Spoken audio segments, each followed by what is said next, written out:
अभी का जो नेक्स्ट क्लास है जिसमें सुनवाई है, रेंट्रोल है और अंतिम प्रकाशन है, इस पर हम लोग चर्चा करेंगे। उसके पहले जो आपका प्रथम क्लास में जो सुनवाई की प्रक्रिया हुई थी और प्रारूप प्रकाशन से संबंधित जो भी प्रश्न होगा उसका पहले हम जवाब दे देते हैं, आपके प्रश्न का उत्तर दे देते हैं, उसके बाद शुरू करते हैं। एक ही साथ लास्ट में रखते हैं, पहले इसको समाप्त कर दें, वही करते हैं, अच्छा रहेगा। एक साथ प्रश्न होगा तो ज्यादा अच्छा रहेगा। क्या हो जाएगा, बताना है, पता भी नहीं पड़ेगा।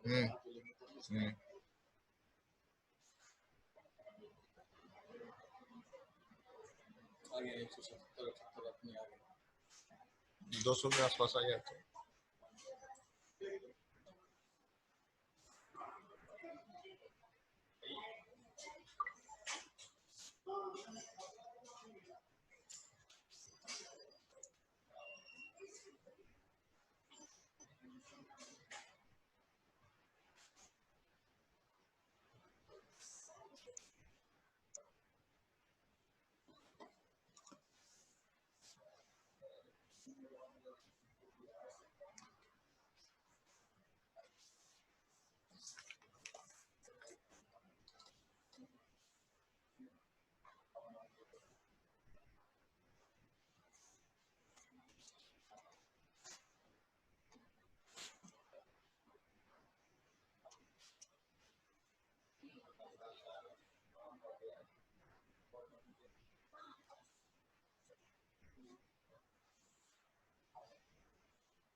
कितने जीते? 200 से ऊपर जाने दीजिए।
चलिए, एक चीज सुनवाई में एक आपका छूट गया था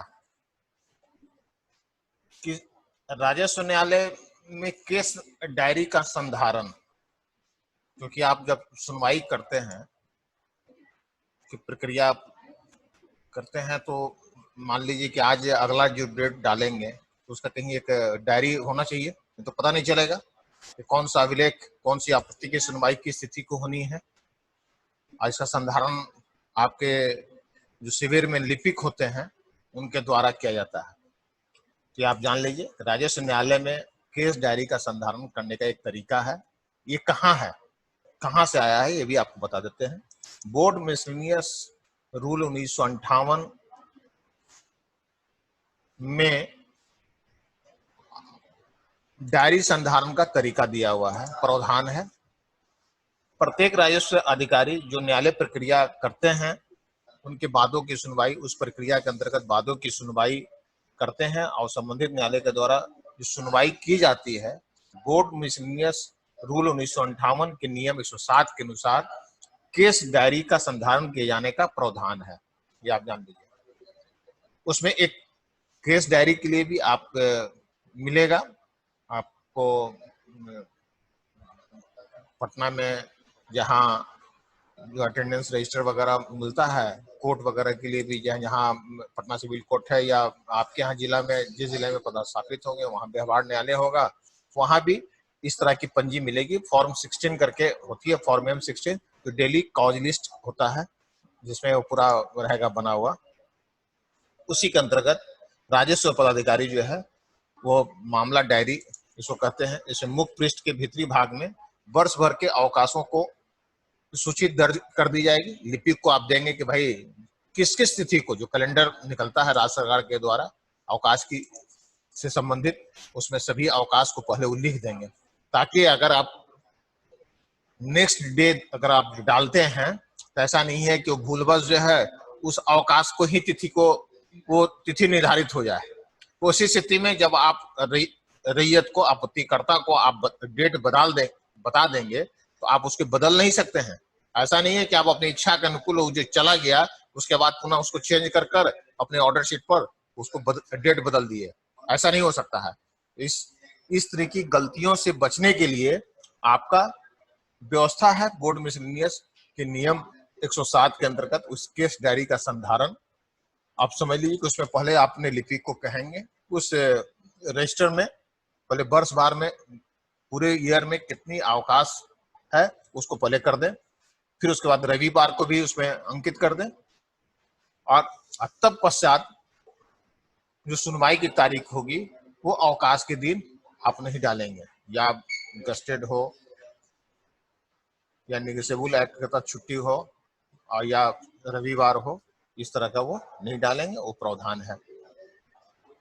उसके वो आपको मिलेगा जो बताए, जिसमें आपका रहता है दिया हुआ डेली कॉज लिस्ट में डे रहेगा, ऑफ रहेगा, बिफोर उसका पहला स्तंभ में रहता है number and class of the case fixed for the day, उस दिन कौन कौन सा होगा आपत्ति, उसमें आपत्ति संख्या डालकर वो लिखा हुआ रहेगा।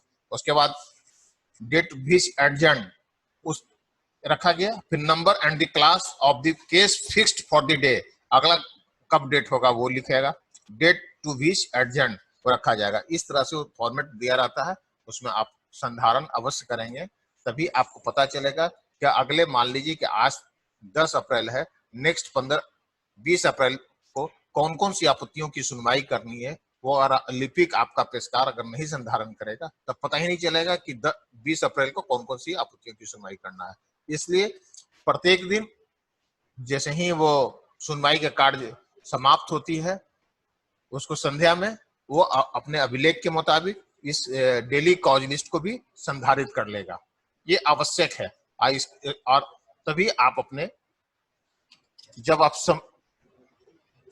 अपने आप को जो है इस संतुष्ट हो जाए कि कर लिया गया, तभी आप अपना न्यायालय का कार्य बंद करेंगे, राजस्व न्यायालय का कार्य बंद करेंगे, ये आवश्यक है। अब आइए इसके बाद है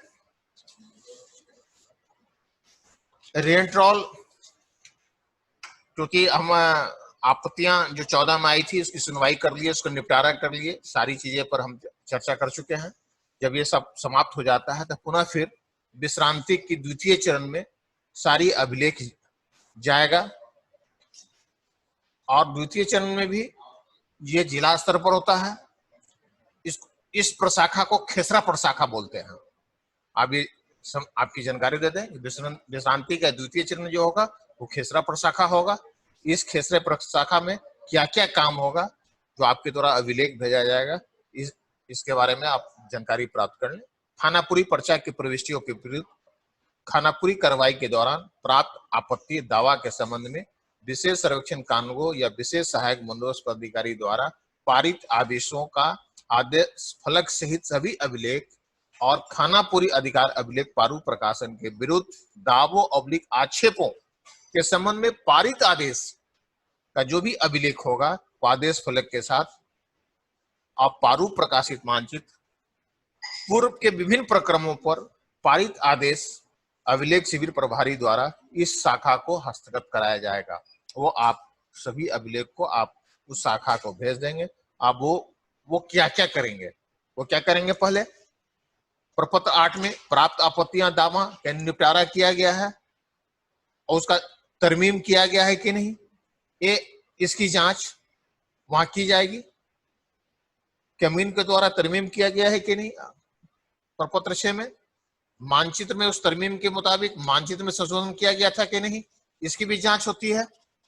पूरी बृहद जांच होगी, क्योंकि इस प्रक्रम के बाद, इस चरण के बाद हम अंतिम प्रकाशन करने जा रहे हैं और रेंट्रोल भी तैयार करते हैं। इसलिए सभी अभिलेखों का वो जांच होती है। अब रहा प्रपत्र 14 में जो आपत्तियां आई है उनकी निपटारा किया गया है। उस निपटारा के पश्चात अमीन के द्वारा तरमीम किया गया है कि नहीं, वो आपका पारू प्रकाशित अभिलेख में और मानचित्र में इसकी भी जांच होती है। साथ ही मानचित्र की जो मुद्रित या सॉफ्ट कॉपी में खेसरों से संबंधित भौतिक विवरणियों या चिन्ह का संधारण किया गया है कि नहीं। भौतिक में क्या कुआं है, नलकूप है, बिजली खंबा है, इस प्रकार जो भी है भौतिक विवरणी वो आपका सभी सॉफ्ट कॉपी में एजेंसी के द्वारा दिखाया गया है कि नहीं, इसे करना है। इसकी वहां रैंडमली जांच होती है।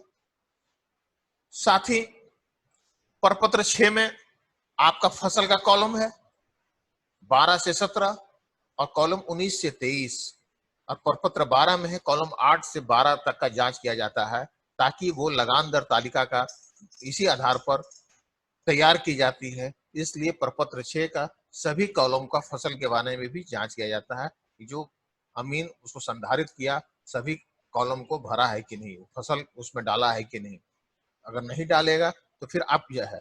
और साथ ही पारू प्रकाशन का भी 8 से 12 तक का जो कॉलम है उसकी भी जांच की जाती है वहां पर, ताकि वो लगान दर तालिका तैयार करने में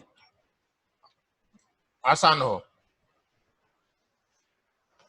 12 में क्या है, पारू प्रकाशन का कॉलम 12 स्तंभ 12 में है क्या, खेती अयोग्य भूमि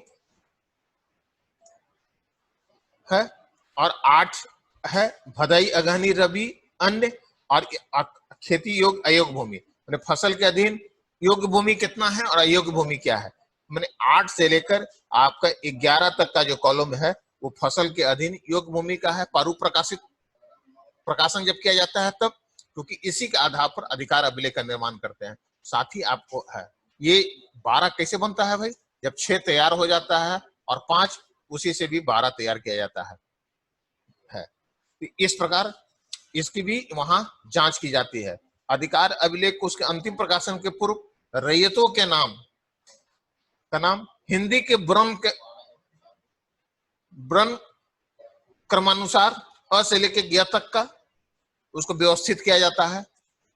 सभी रैयत का नाम आ ई इस तरह के सबको व्यवस्थित किया जाता है, ताकि वो इसी कार्य को जो व्यवस्थित किया जाएगा, अरेंज किया जाएगा, इसी कार्य को हम तरतीब कहते हैं, आप जान लीजिए।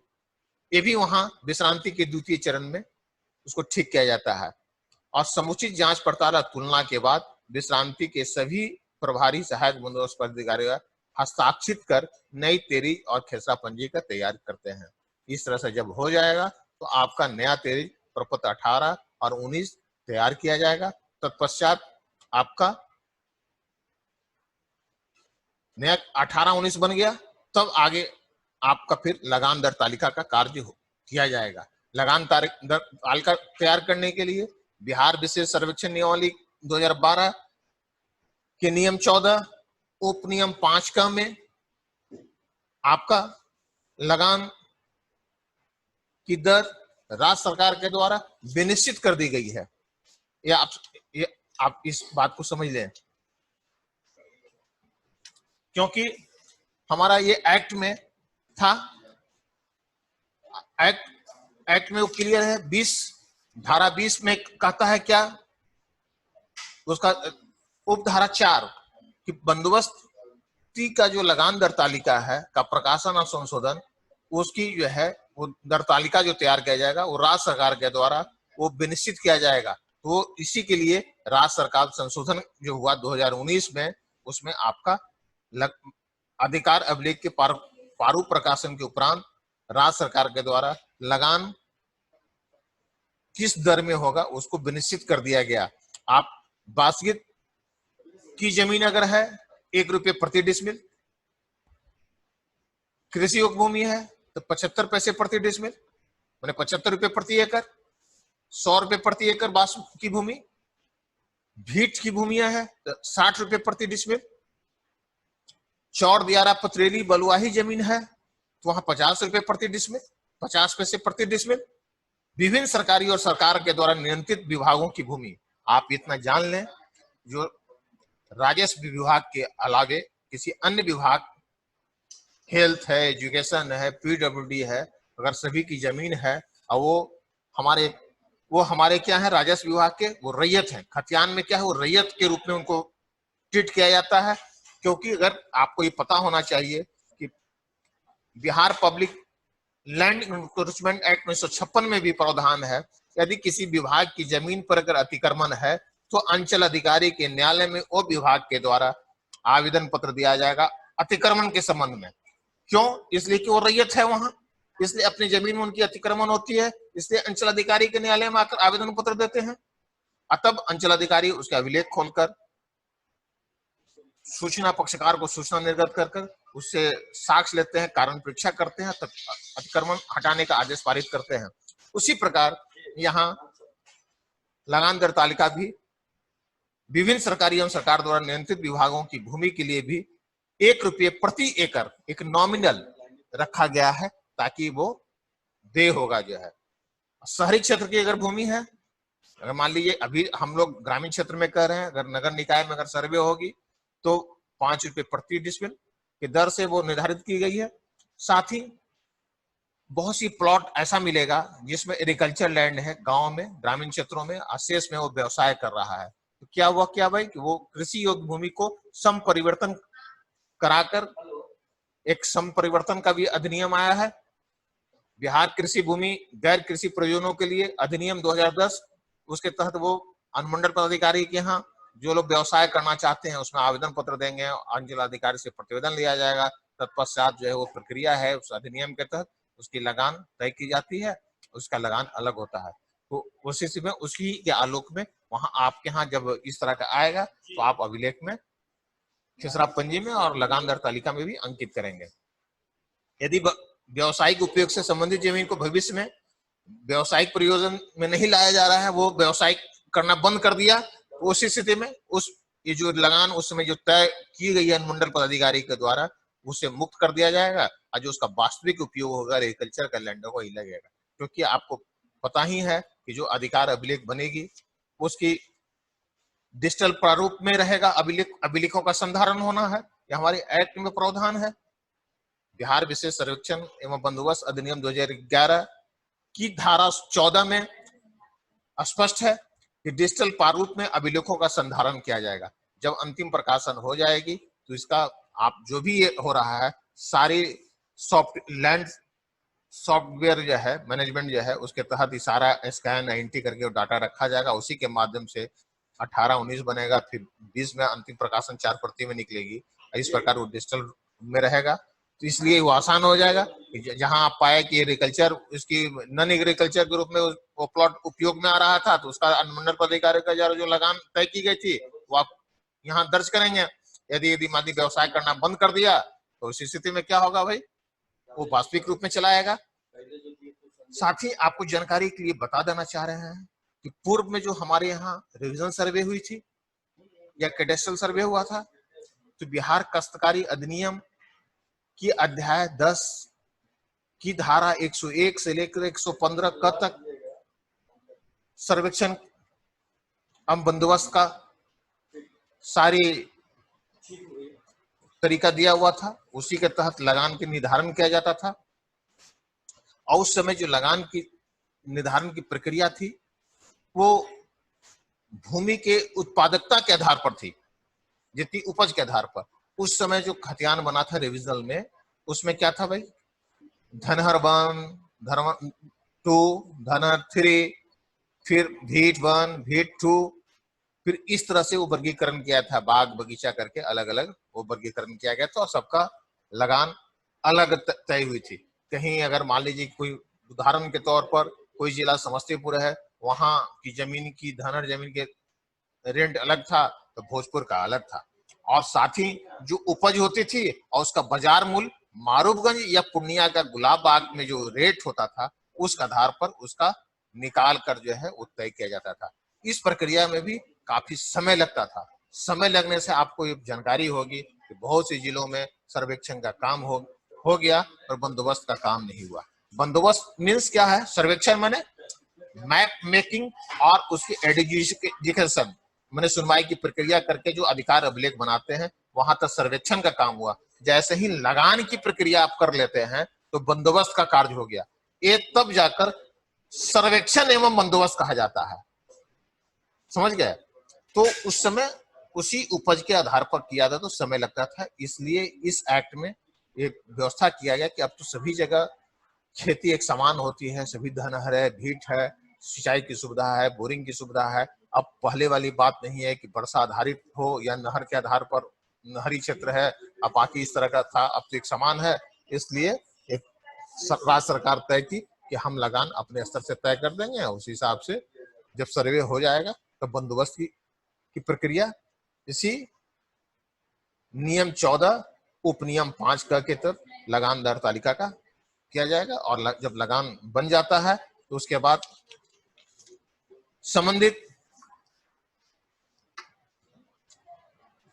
सभी रैयतों के द्वारा धारित भूमि की विवरण प्रकृति के अनुसार लगानदार तालिका जब तैयार हो जाएगा तो उसकी प्रविष्टि के लिए 15 दिनों के अंदर के लिए वो प्रकाशन किया जाएगा। सहायक बंदोबस्त पदाधिकारी जो शिविर होंगे, आप शिविर में प्रभारी होंगे, आपके हस्ताक्षर से उस लगानदार तालिका को प्रकाशित किया जाएगा आपत्ति लेने के लिए। बहुत सी अगर मान लीजिए ऐसा भी हो सकता है उसकी किसी रैयत का जमीन वो कृषि बांस की भूमि थी, उसे आप कृषि लगा दिए, या भीट की भूमि है उसकी कृषि लगान उसमें दर्ज कर दिए, उसी स्थिति में रैयत आप आपत्ति करेगा, मेरी भाई भीट जमीन थी उसका आप कृषि योग भूमि का लगान कर दिए हैं, इस तरह आपत्ति देगा। उस आपत्तियों का निराकरण भी सहायक बंदोबस्त पदाधिकारी के द्वारा किया जाएगा। जब वो आपत्तियां आएंगी, इसके लिए भी प्रत्येक आपत्तियों के लिए एक पृथक अभिलेख का संधारण किया जाएगा, कार्यवाही अभिलेख का संधारण किया जाएगा। पृथक कार्यवाही अभिलेख बनाएंगे, हर आपत्ति का अलग अलग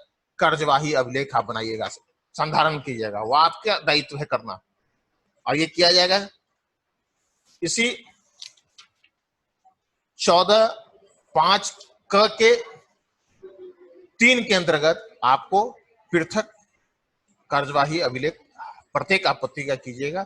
और उसके बाद सभी उस पक्ष को सूचना निर्गत कर उनसे साक्ष्य लेकर, यदि आवश्यकता हो तो अमीन के से प्रतिवेदन लेकर कानूनों के माध्यम से, यदि आप उससे संतुष्ट नहीं होता है तो स्वयं स्थल पर जाकर आपके द्वारा मेमो ऑफ इंस्पेक्शन बनाकर या स्वयं स्थल पर जाकर जांच कर आप उसे अभिलेख में उस आपत्ति का निपटारा आपके द्वारा किया जाएगा। यह आपका दायित्व है। और इस प्रकार उन सारी आपत्तियों का जब निपटारा कर लेंगे तब पुनः फिर आप नियम 14 उपनियम 5(1) के आलोक में तैयार की गई लगानदार तालिका को अपने प्रभारी पदाधिकारी को समर्पित करेंगे। प्रभारी पदाधिकारी कहाँ होते हैं भाई? वो जिला में होते हैं। अभी वर्तमान में प्रभारी पदाधिकारी स्वतंत्र रूप से कार्यरत नहीं है।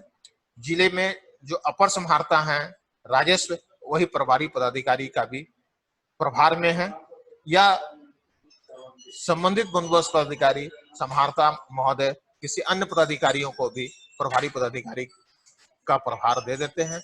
वो सर्वेक्षण का कार्य देखते हैं, और जब उनके द्वारा रैयतवार राजस्व, संबंधित राजस्व ग्रामों के रैयतवार जो आपके द्वारा बंदोबस्ती लगान दर तालिका जो तैयार की गई है उसको जांच करते हैं कि सब सही है कि नहीं। उसको देखेंगे खेसरा पंजी से उसका कृषि योग भूमि है तो कृषि लगान लिया जा रहा है कि नहीं। अगर यदि मान लीजिए बांस की भूमि है तो बांस का लिया जा रहा है, नहीं कि भीट वाले में कृषि और भीट वाली जमीन का बांस भूमि का तो लगान नहीं रख दिया गया। जब वो जांच कर लेते हैं और जांच उपरांत अगर सही पाते हैं तब उस संपुष्टि और स्वीकृति के लिए अपने बंदोबस्त पदाधिकारी को भेजते हैं। बंदोबस्त पदाधिकारी कौन होते हैं? जिले के अभी वर्तमान में जितने जिले के संभारता हैं वही बंदोबस्त पदाधिकारी का भी कार्य देख रहे हैं। स्वतंत्र रूप से भी सरकार यदि चाहेगी बंदोबस्त पदाधिकारी स्वतंत्र भी प्रतिनियुक्त कर सकती है, पदस्थापन उनका पदस्थापन हो सकता है। और परंतु वर्तमान में जितने हमारे जिले के जिला पदाधिकारी हैं वही संभारता भी होते हैं, और संभारता के साथ साथ वो बंदोबस्त का भी कार्य देखते हैं, जो बंदोबस्त पदाधिकारी के रूप में भी इस दायित्व का निर्वहन करते हैं। हाँ, अब आइए इसी नियम 14 उपनियम 5 में भी है कि संबंधित राजस्व ग्रामों के रैयतवार लगान दर तालिका का बंदोबस्त पदाधिकारी अगर संतुष्ट होकर सब ठीक ठाक है तो ठीक है, और नहीं अगर उनको लगे कि इसमें कुछ गलती है, इसको सुधार की आवश्यकता है, तो वो सुधार कर सकते हैं, और नहीं या बिना सुधार के साथ भी वो स्वीकृत कर देंगे। स्वीकृत करके वो पुनः फिर स्वीकृत बिना करेंगे, या अगर मान लीजिए कोई त्रुटि है तो पुनः विचार के लिए वो सहायक बंदोबस्त पदाधिकारी को भेज देंगे। फिर सहायक बंदोबस्त पदाधिकारी जो उनके द्वारा आपत्तियां उठाई जाएगी उसकी निराकरण करेंगे। निराकरण करके पुनः फिर वो प्रभारी पदाधिकारी को देंगे, उनके माध्यम से बंदोबस्त पदाधिकारी महोदय को चला जाएगा, और बंदोबस्त पदाधिकारी के समक्ष जब जाएगा तो फिर उनके द्वारा वो पुनर्विचार के बाद वो संपुष्ट कर देंगे, और संपुष्टि के बाद वो पुनः फिर अधिकार अभिलेख के लिए निगमित करने हेतु भेज देंगे। आज जब वहां जांच उपरांत अधिकार अभिलेख के लिए प्रकाशित किया जाएगा तो उसके प्रकाशन से पहले आपको बता दें, किसी नियम 14 के उपनियम 6 में जब समुचित जांच पड़ताल हो जाता है, सभी प्रक्रियाओं के बाद अधिकार अभिलेख की 4 प्रति बनती है। ये पूर्व में भी चर्चा किए हैं आपसे। पहली एक प्रति बनेगी जो रैयती फर्द होगा, जो रैयतों को दिया जाएगा। हर रैयत को उसका अधिकार है कि आपसे निःशुल्क प्राप्त करेगा, इसका कोई शुल्क नहीं लिया जाएगा, ये आप समझ लीजिए, वो निःशुल्क उसको आप देंगे। द्वितीय प्रति अविधारी खाता पंजी तैयार करने के लिए संबंधित जिले के अंचल अधिकारी जो आपके संबंधित राजस्व ग्राम के जो संबंधित जिस अंचल के अंतर्गत होगा उस अंचल अधिकारी को एक प्रति दिया जाएगा। उसी के आधार पर वो अविधारी खाता पंजी का निर्माण करेंगे, चालू खतियान के रूप में उपयोग करेंगे। ऑनलाइन मोटेशन जो आएगी वो आपका अपडेशन मैंने मोटेशन करते जाएंगे और उस अविधारी खाता पंजी को अपडेट भी करते जाएंगे। उसी के आधार पर रैयतों से लगान की भी वसूली वो करेंगे।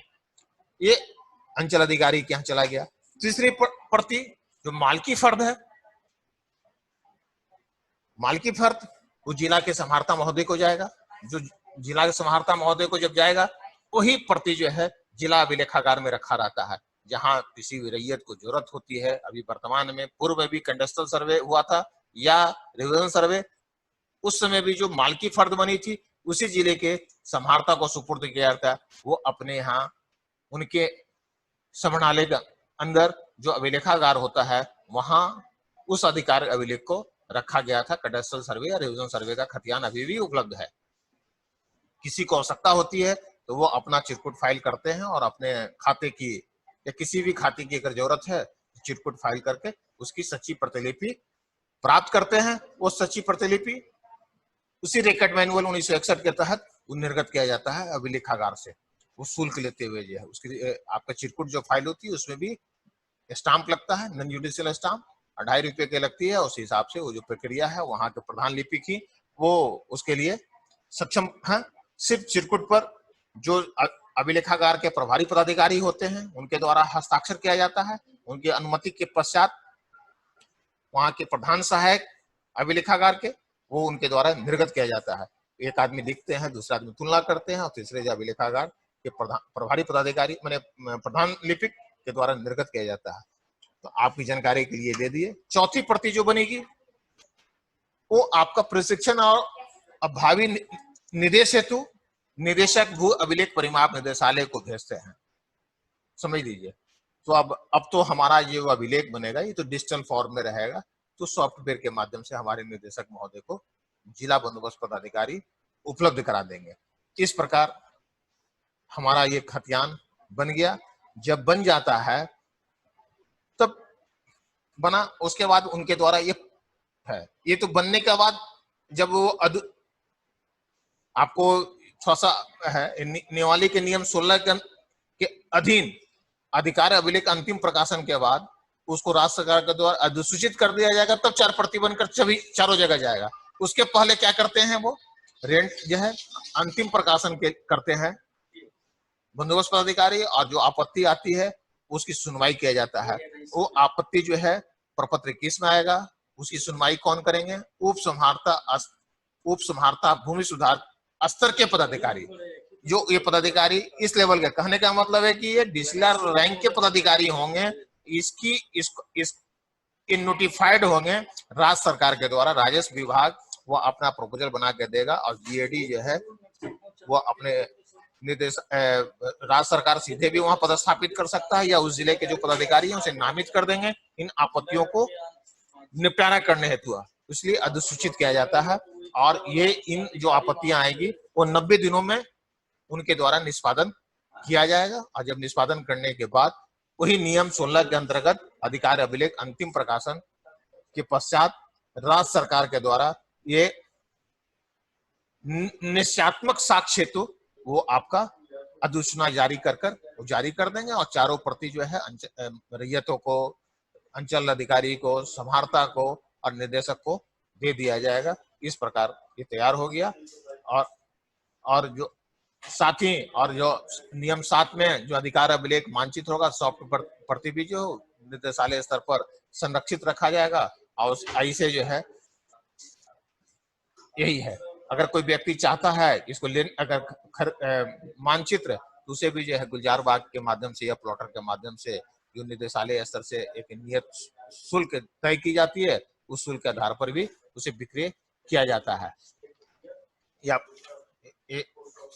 ठीक है।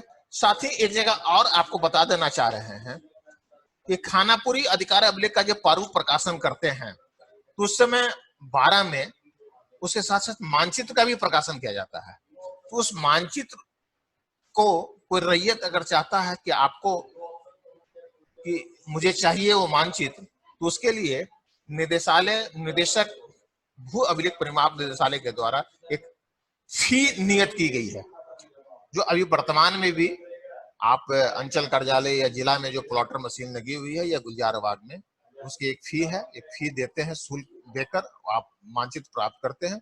उसी प्रक्रिया के तहत आपके शिविर से या बंदोबस्त कार्यालय से भी खानापुरी के समय का जो मानचित्र होगा वो रैयत वो पूरे गांव का संपूर्ण मानचित्र वो लेगा, वो उसे आपको देना है। और वो अगर शुल्क देगा तो आप पूरे मानचित्र उस गांव का उपलब्ध कराना है, न कि वो एलपीएम जो है लैंड पार्सल मैप नहीं, पूरे गांव का मानचित्र। ये आप जान लें।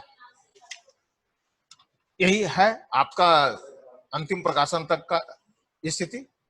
अब आपका प्रश्न काल रखते हैं। चलिए आइए, तो मैडम थोड़ा सा अनम्यूट कर दीजिए। आइए लीजिए। चलिए अब प्रश्न आप लोगों का जो हो हाथ उठाइएगा, एक एक करके आप लोग का प्रश्नों का जवाब देते जाते हैं। अनम्यूट कर रहे हैं। चलिए हाँ, प्रथम क्लास में भी जो प्रश्न हुआ है और इस क्लास में भी इससे संबंधित आप लोग प्रश्न कर सकते हैं। चलिए हाँ बोलिए, आप लोगों का कोई प्रश्न है? नहीं है तो चलिए आगे बढ़ते हैं, फिर आप लोग सोच कर रखिए। हाँ, किसी प्रकार का कोई प्रश्न है यहाँ?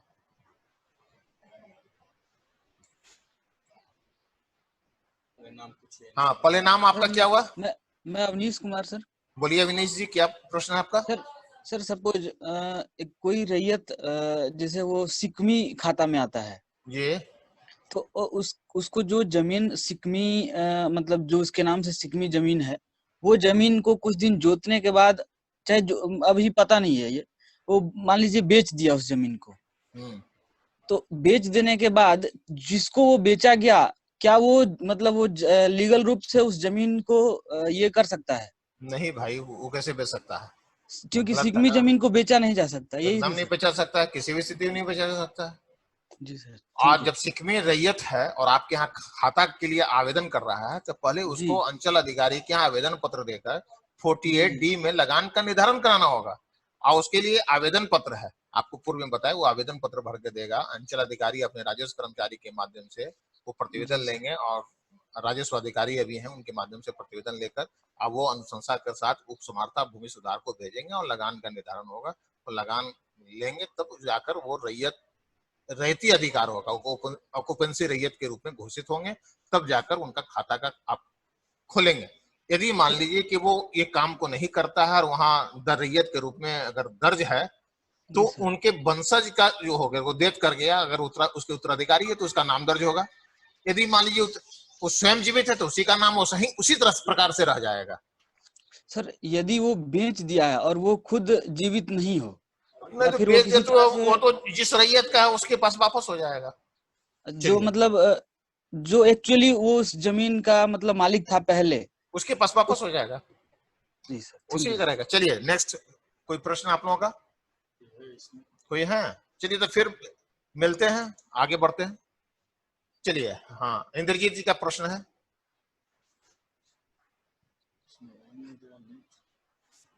सुरभि जी जब देखिए तो इंद्रजीत जी नहीं जुड़ रहे हैं। हाँ हाँ, बोलिए इंद्रजीत जी, क्या प्रश्न है आपका?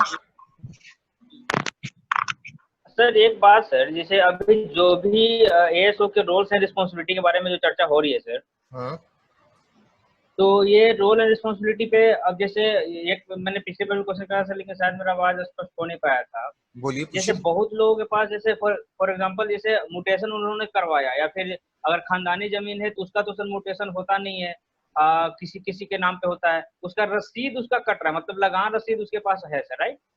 तो उस वक्त उस कंडीशन में होता है क्या, किसी प्रीवियस में बात हुई थी किसी एक भाई के नाम पे हुआ था, तो उस वक्त सर एडजेक्शन जो हमारा होगा, या फिर ये बंदोबस्ती में जब हम बंदोबस्त करेंगे तो लगान निर्धारित तो उसका क्या टर्म्स होगा सर, उसको कैसे क्या करेंगे? आपका प्रश्न स्पष्ट नहीं है।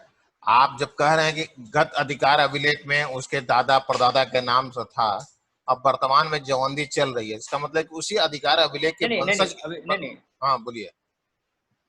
मतलब कि सर ये जो भूमि स्वामित्व पत्र जो होता है सर, म्यूटेशन जो होता है सर, वो नहीं है अरे उसका तीन का। लैंड पोजीशन नहीं है, मगर अंचल कार्यालय में पंजी 2 में तो रसीद कट रही है ना। रसीद कट रही है सर, हाँ। रसीद कट रही तो उस हिसाब से उसकी खाता खोलेंगे आप गत अधिकार अभिलेख के आधार पर वंशावली बनाते हैं, उस हिसाब से पंचनामा बंटवारा हो, पारस्परिक बंटवारा हो, किसी न्यायालय का बंटवारा के आधार पर वो रसीद कट रही है, तो उस हिसाब से खाता खोलेंगे।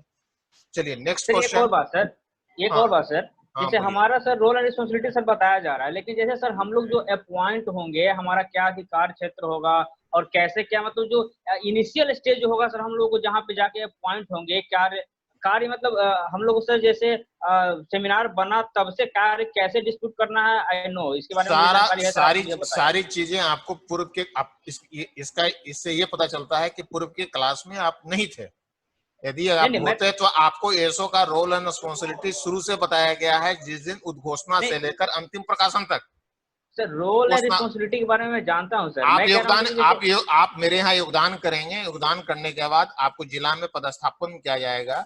जिला में जैसे ही पदस्थापन होंगे तो आपको बंदोबस्त पदाधिकारी आपको शिविर में प्रतिनियुक्त कर देंगे, और शिविर में आपको सूची मिल जाएगी किस किस राजस्व ग्राम को में सर्वेक्षण का प्रचालन करने हेतु घोषणा की गई है, वहां से कार्य प्रारंभ हो जाएगा। शिविर में जिस सरकारी भवन में आपका शिविर का संचालन होगा, वहां आप देखेंगे कि वहां बैठने के लिए फर्नीचर की जरूरत होगी, पेपर रखने के लिए आपको अलमीरा की जरूरत होगी, बॉक्स की जरूरत होगी, सारा आपका वाईफाई कनेक्शन वो स्वयं आपको लेकर आना है, लैपटॉप आपको लेकर आना है, स्टेशनरी वगैरह, अमीनों को इंस्ट्रूमेंट, जो मेजरमेंट इंस्ट्रूमेंट होती है अमानत की, वो सारा बंदोबस्त कार्यालय से लेकर उपलब्ध कराना, प्लस प्रत्येक आम सभा का आयोजन, भिन्न आपका विभिन्न प्रक्रम में भिन्न आपका दायित्व है आपका। आवासन और परिवहन के बारे में सर? परिवहन तो जो उस समय आप जब कार्य प्रारंभ होगी, जो निर्देशालय आपका निर्णय लेगी या विभाग जो निर्देशित होगा, वो सर का जो निर्देश होगा उस हिसाब से आपको उपलब्ध कराया जाएगा। आवासन तो शिविर में रहना है बाबू, आवासन, हाँ आवासन आपकी उसी शिविर में रहना है, तभी आप कार्य की कर सकते हैं, संपादन कर सकते हैं और सही सही पूरी कार्य का निष्पादन। और जब शिविर जो होगा वो अंचल स्तर पर होगा। बहुत बड़ा। चलिए नेक्स्ट क्वेश्चन, बहुत अच्छे से आपको बताएंगे, आप खाली इंटरेस्ट लीजिए, हम सब कुछ बताएंगे। रेवेन्यू में कहाँ कहाँ रखा हुआ है उसको आप ड्रॉल से खींचिएगा, पढ़िए और अपना माइंड को क्लियर कर लीजिए। चलिए नेक्स्ट कोई है? हाँ यहाँ से हैं विक्रांत जी, बोलिए। से बात हो रही थी, विक्रांत जी से अभी बात नहीं हुई है। हाँ बोलिए विक्रांत जी, क्या प्रश्न है आपका? दोबारा पूछ रहे हैं। हेलो हेलो, हाँ बोलिए विक्रांत जी। सर कभी ऐसा भी हो सकता है जो अंचल अधिकारी में कुछ जमीन का पेपर ही कोई नहीं मिले और वहाँ का रैयत उसका रसीद दिखा रहा है, जो हम रसीद का मतलब पुराना रसीद है मेरे पास। पुराना कितने वर्षों का रसीद दिखा रहा है उससे तो पता चल जाएगा ना, रसीद देखने से पता चल जाएगा। बट अंचल अधिकारी के पास कोई उसका सबूत नहीं है। एकदम होगा अंचल अधिकारी के यहाँ जब म्यूटेशन के लिए जाएगा तो वहां भी फटे हुए जमंदी को कायम करने की प्रक्रिया कैसे कायम की जाएगी, वो राजस्व विभाग के द्वारा एक पत्र के माध्यम से उन्हें निर्देशित किया गया है। उस रैयत को कहिए कि आप अपडेट अपनी रसीद कटवा कर चले आओ बाबू, हम तुम्हारा खाता खोल देंगे। ओके, पहले एंट्री कराएगा वो। चलिए नेक्स्ट कोई क्वेश्चन आप लोगों से नहीं है? चलिए आगे बढ़ते हैं, फिर मिलते हैं आप लोगों से। हाँ कोई प्रश्न है आप लोगों का? अच्छा ठीक है, अख्तर जी आपके पास पहुंच रहे हैं। हेलो बोलिए अख्तर जी। सर हाँ बोलिए, क्या प्रश्न आपका?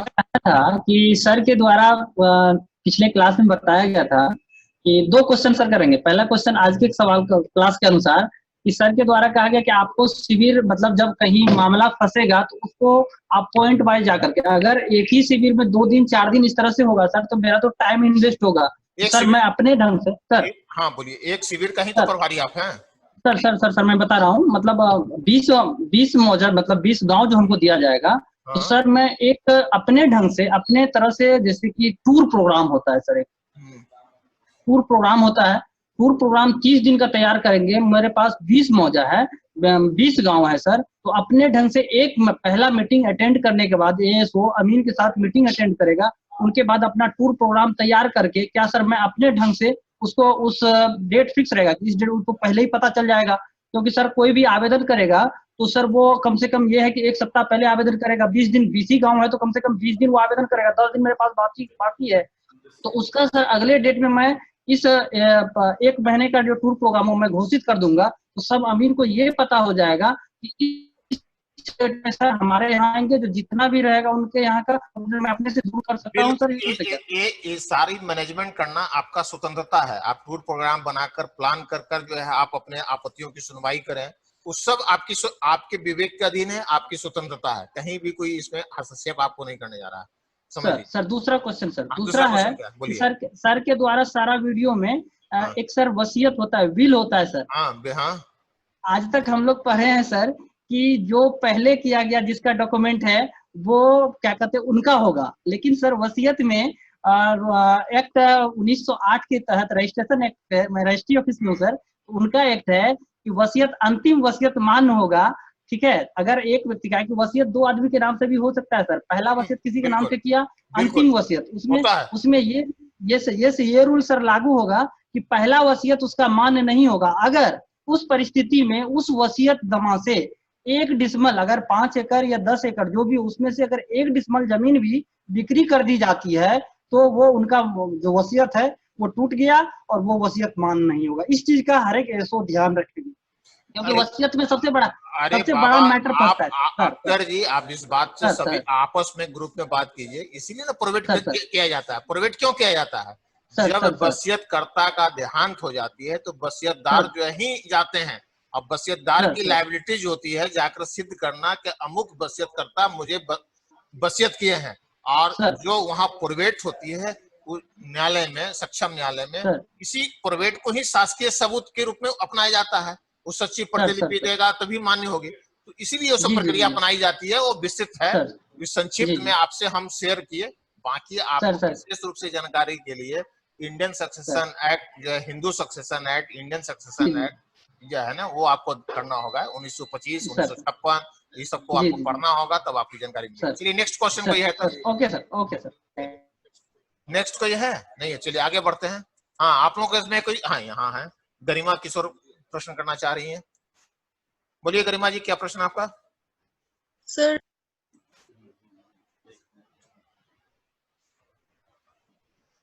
हाँ, चली गई कभी। किस चार्ज में? नहीं, आवाज नहीं आ रही है गरिमा, नहीं आवाज आ रही है। किसी चाहिए तो? बदल जाता है, चला जाता है वापस कहाँ न कहाँ। हाँ, क्या है फिर में है? हाँ बोलिए गरिमा जी। नहीं नहीं, वो नहीं है। अच्छा, फिर बात करते हैं उनसे। एक मिनट। कोई का प्रश्न है? कोई प्रश्न है आप लोगों में? हाँ, यहाँ आ रही है जूही। हाँ बोलिए, क्या प्रश्न आपका? ये सर एसओ केस डायरी कैसे फाइल करेंगे सर, उसके बारे में डिटेल्स बता दीजिए। केस डायरी एसओ का फाइल नहीं करना है। एसओ अपने राजस्व न्यायालय में केस डायरी का संधारण करते हैं। बोर्ड जी। मिसलेनियस के मुताबिक वो प्रिंटेड होती है, रजिस्टर होती है। अटेंडेंस रजिस्टर कैसे होता है, उसी तरह से व्यवहार न्यायालय कहीं भी होगी, उसके बाहर में जो बुक्स वगैरह लॉ का मिलता है ना, वहाँ cause list, daily cause list की एक मिलती है। आपकी जितनी आपत्तियां आएंगी, जिस डेट को सुनवाई करेंगे, उसमें आपके लिपिक जो होंगे, जो पेशकार होते हैं, वो संधारित करते हैं। जब नेक्स्ट डेट डालेंगे तो उस दिन न्यायालय की अवधि समाप्त होने के बाद पुनः फिर उसको नेक्स्ट डे में भी उस डेट को डाल देंगे कि अमुक तिथि को इन आपत्ति वादों की सुनवाई की जाएगी, आपत्ति या दावों की निराकरण किया जाएगा। जब कॉज लिस्ट बाजार से खरीद कर लेकर आएगा तो उस लिपिक को कहेंगे कि जितनी अवकाश है उसमें पहले अंकित कर दो, ताकि तुमको ऐसा नहीं हो कि भूल गए अवकाश की तिथि ही आप निर्धारित कर दोगे और उस दिन जब हम सुनवाई करने चलेंगे तो मालूम होगा कि अवकाश है, तो आप तो फिर डेट नेक्स्ट डेट देना होगा।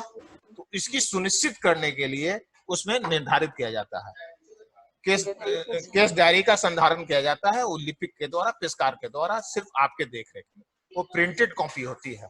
चलिए next question. Thank you sir. हाँ,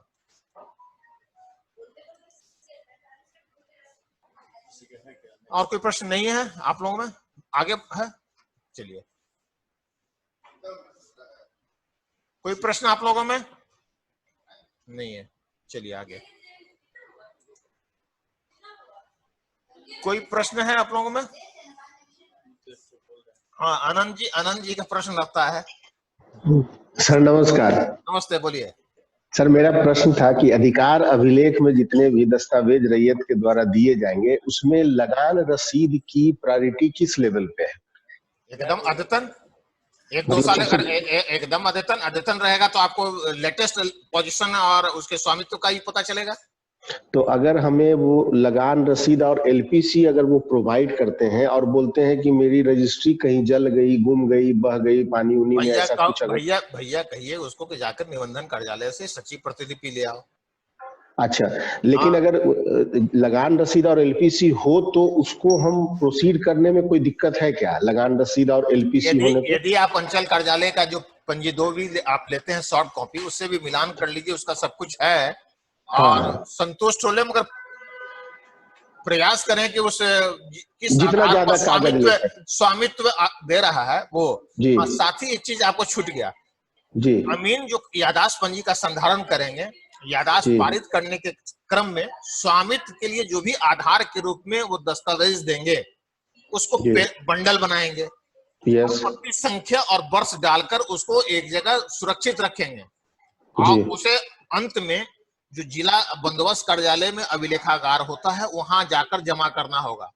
क्योंकि विश्रांति में भी प्रत्येक जो प्रथम चरण का होगा उसकी होगी, तो विश्रांति में जांच के बाद या पूरी जब प्रक्रिया समाप्त भी हो जाती है अधिकार अभिलेख का अंतिम प्रकाशन तक, तो सारी यादाश्त पंजी के साथ भी जो पारित करते हैं उसमें रैयत साक्ष्य के रूप में देंगे, उसका बंडल बनाकर लाल पेन से आपत्ति संख्या, थाना संख्या बटा करते हुए देकर उसको बंडल बनाकर एक जगह सुरक्षित रखकर वो बंदोबस्त कार्यालय में रखना है। प्राय अभी हम लोग देखे थे गत वर्षों में कभी जो पायलट प्रोजेक्ट के रूप में कहीं जहां भी चल रहा है ऐसा नहीं मिला, तो मैंने स्वयं इस तरह का कर पाए तो उसको हमने निर्देशित किया कि नहीं, सिर्फ आप किस आधार पर याददाश्त पारित किए हैं उसका कोई साक्ष्य तो नहीं है। तो फिर हम मानव हैं, कहीं हो सकता है कि आपके अमीन भटक सकते हैं, गलत तरीके से किसी का नाम एंट्री कर दिए, तो आप कैसे जांच करेंगे? इसलिए पूरी तरह से आप ध्यान देंगे सख्ती के साथ। याददाश्त पारित करते हो, याददाश्त पारित करने का तुम्हारे पास साक्ष्य क्या है, स्वामित्व का साक्ष्य क्या है, सारी पेपर को बंडल बनाकर आपत्ति संख्या बटा में राजेश ग्राम का थाना नंबर डाल देगा ताकि पता चलेगा किस गांव का किस आपत्ति है, किस संख्या है। चलिए नेक्स्ट कोई क्वेश्चन है? धन्यवाद सर, धन्यवाद। ओके,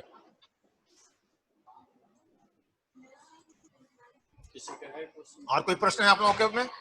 आज अभी समय हमारे पास 35 मिनट्स लेफ्ट है, इसलिए आप प्रश्न करें। हाँ, यहाँ गौरव कुमार जी हैं।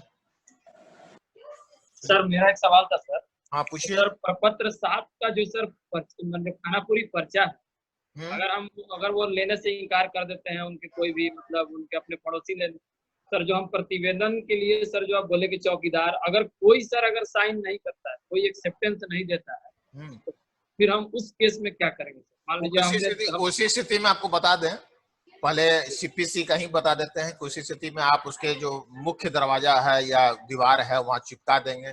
जो भी उस गांव के जो अस्थायी निवासी हैं उनसे भी हस्ताक्षर बनाकर उसको तामिला माना जाता है।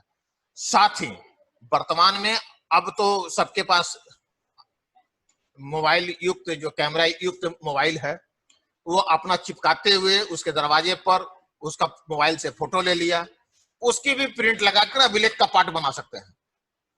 क्या? जी सर, यही कंफर्म। मान लीजिए सर इसमें कोई दिक्कत नहीं है। अब तो ये भी हो रहा है, फोटोग्राफी हो रही है, आप उसके जो है तो उसी स्थिति में उसका प्रिंट लगाकर उसमें आप दिन तिथि डालकर जो है, अगर कुछ गांव का कोई अगर है वहां पर उपस्थित, उसकी उपस्थिति में लगाएं, उसके साथ भी अगर फोटो हो जाए तो ज्यादा बेहतर है। उसे अपने ग्रुप डी स्टाफ हो, IT बॉय हो, जो एजेंसी है उसके माध्यम से ये भी एक तामिला है। चलिए, और कोई प्रश्न है किसी सर? एक सवाल और है सर, एक सवाल और है सर। जो 60 दिन का जो मतलब दिया गया है सुनवाई के लिए, सर ये जो 60 डेज है, ये वर्किंग डेज है या बीच में इस? नहीं, वो कार्य दिवस है, कार्य दिवस है।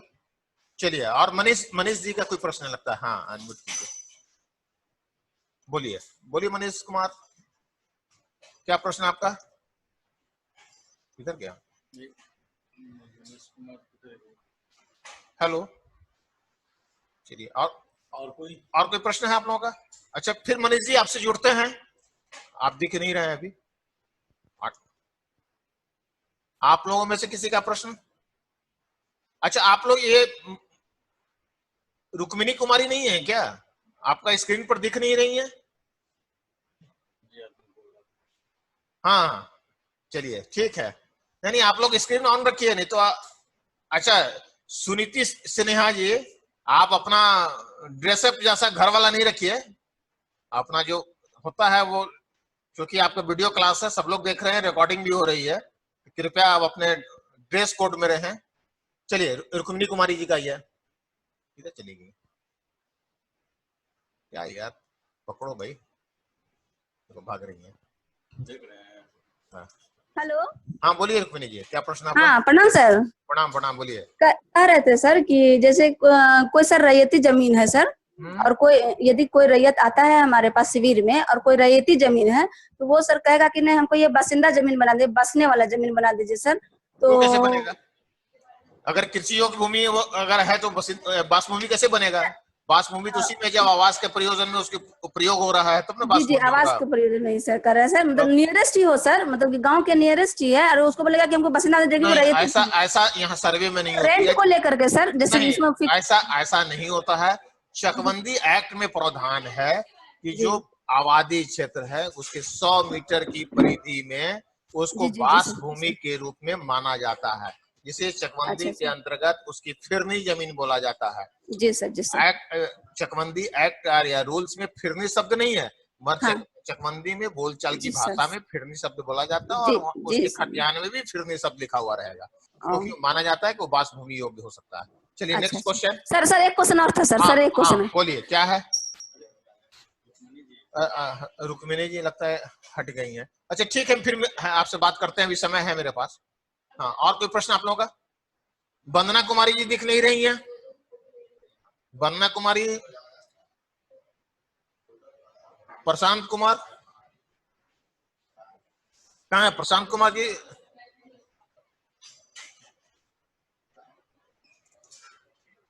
और कोई प्रश्न है आप लोगों के बीच से?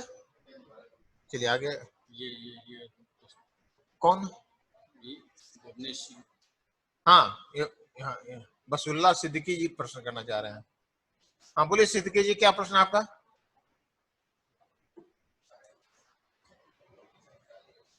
हेलो। हाँ बोलिए, क्या प्रश्न आपका? सर मैं ये कह रहा था कि अगर सोहन वर्सेस मोहन है ना, और खानापुरी दल जब इंस्पेक्शन करने जाता है वहां पे, जब ग्राउंड पे, यानी कि एएसओ अमीन और ये कानून को, और इन दोनों में से एक भी है, जैसे मान लेते कि सोहन जो है वो एब्सेंट है या मर गया, और उसके घर वालों को भी प्रायर नोटिस दे के बुलाया जा रहा है, लेकिन वो आए नहीं, ठीक? तो इसमें सवाल ये उठता है कि क्या इस केस में एएसओ के हाथ में क्या पावर्स हैं क्या, कि सारी एक पक्षीय ही सारा का सारा जो भी दलीलें हैं वो सुन के अपना डिसीजन दे सके? आपको बताया था ना कि राजस्व अभिलेख और दखल के आधार पर एक पक्षीय आपत्ति का निपटारा कर सकते हैं। लेकिन सर ये तो रेयरेस्ट ऑफ रेयर केस हुआ कि वही बिल्कुल सही है, आप सही एग्जैक्टली आप सही बोल रहे हैं। चलिए और कोई प्रश्न है कि नहीं? सर एक और प्रॉब्लम है सर। हाँ बोलिए। हाँ मनीष अभी रुकिए। हाँ बोलिए, क्या प्रश्न आपका? हेलो, कट गया। मनीष जी से, मनीष जी को कुछ प्रश्न करने जा रहे हैं। हाँ हाँ मनीष जी आपके पास जुड़ रहे हैं, बोलिए मनीष जी, क्या प्रश्न आपका?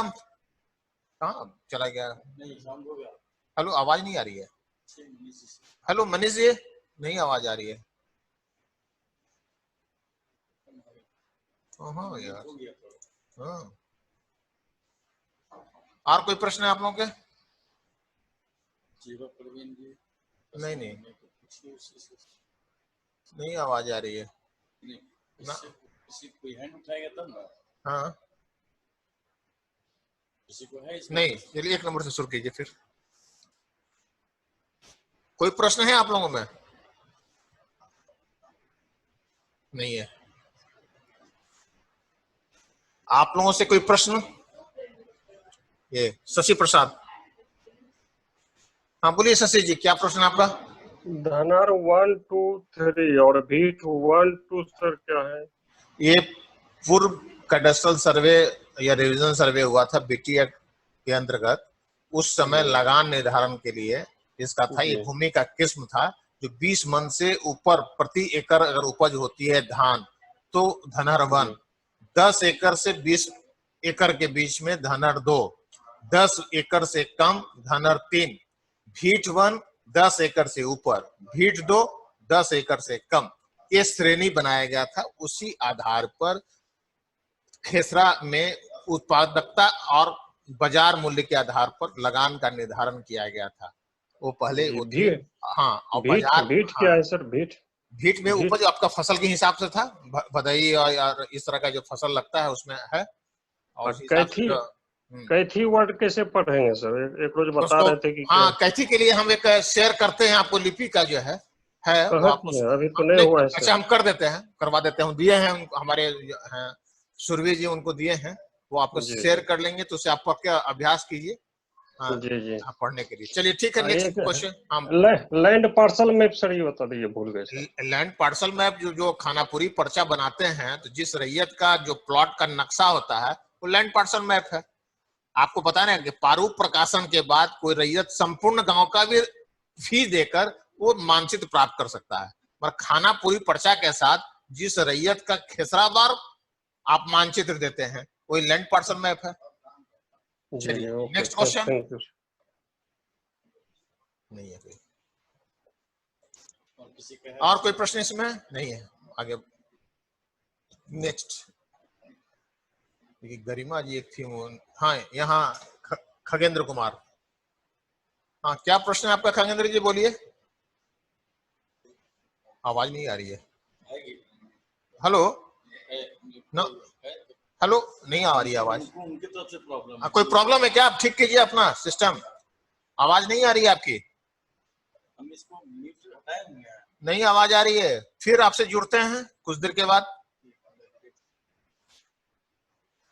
नहीं पल्लवी जी से जुड़िए। कोई प्रश्न आपका नहीं आ रहा है पल्लवी जी?